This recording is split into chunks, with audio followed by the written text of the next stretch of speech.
vẽ lăng chấm tên và đi bên anh cha vì tờ bọc cây đây ga ít người đời sự cơ hiền ba anh bọc cây đây ban lên đi về là đang ngày in nhớ mà xưa với in tơ giờ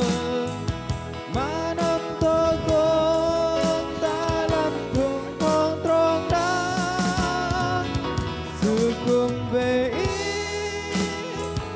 làm đi tròn con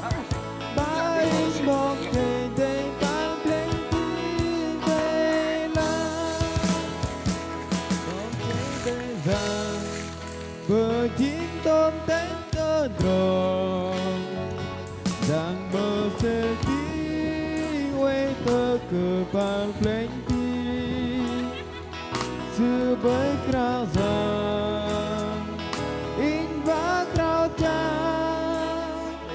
ba in bọc kề đến bàn lên đi về là tháng ngày in nhớ mà xưa với in tơ giờ mà năm tơ con ta làm thường con tròn đá